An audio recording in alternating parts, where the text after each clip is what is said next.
Karena majikan saya tidak membayar gaji saya selama 7 bulan. Ayo barengan yuk. Ya, bertiga yuk. Dia hanya berjanji mau bayar saya bulan depan kayak gitu. Ya, bertiga yuk. Saya mbok, delok to mbok.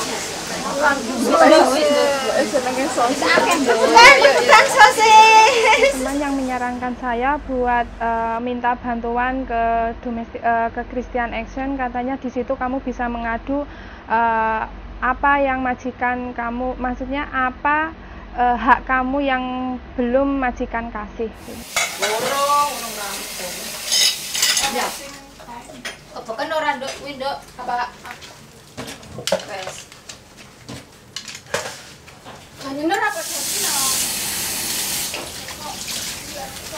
Majikan saya selalu menunda sidang karena dia selalu mengasih police case pada saya, sedangkan saya tidak pernah melakukan itu sampai ditunda selama 5 kali. Sampai sekarang belum selesai.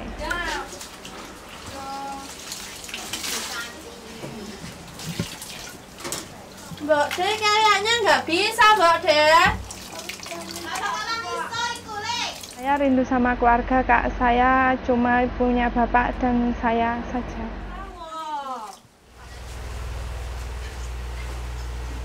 They come in and then they will tell us either they've been dismissed without notice, or the employer hasn't been giving them rest days or statutory holiday. Some cases will involve physical abuse, and in some sexual abuse.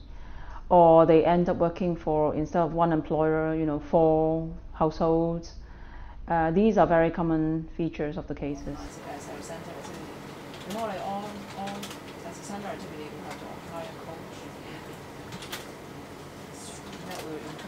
But that could come off from the program expenses.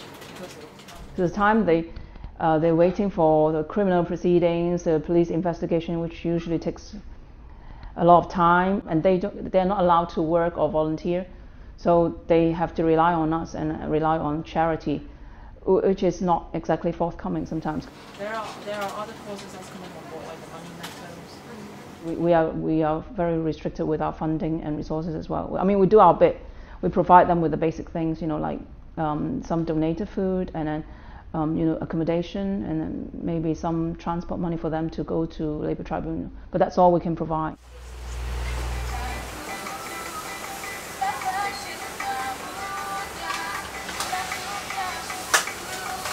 Majikan saya melecehkan saya. Dia suka pegang-pegang badan saya mandi dia masuk ke kamar mandi. Dan kalau masalah pegang-pegang badan saya itu hampir tiap hari, 1 hari ini juga nggak kehitung.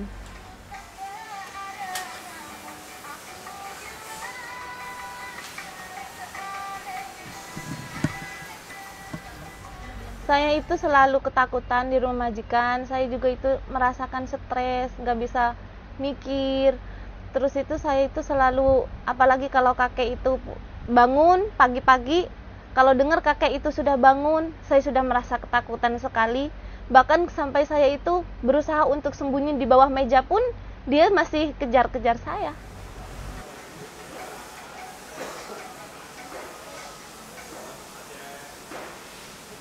Nah, saya harus ngasih tahu kalau saya sudah tidak bisa ngirim uang lagi. Aduh. Saya punya anak saya 2. Dan anak saya yang pertama menyuruh saya cepat pulang karena ini juga mau bulan puasa, mereka itu pengennya puasa bareng sama saya.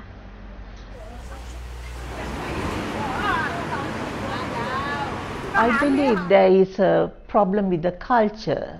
Very busy, very stressed, very mechanical, so not much of thought for others.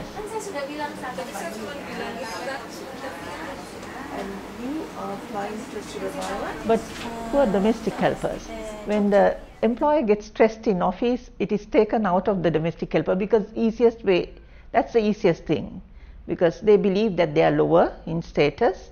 Some people might say, oh, they are not trustworthy. You can't expect anybody to be trustworthy if you don't trust them. So when there is no basic trust and confidence on the part of the employer, you can't expect it from the helper. If the helper knows, oh, you are trusted, you are loved, you are taken care of, I believe even the helper will be better.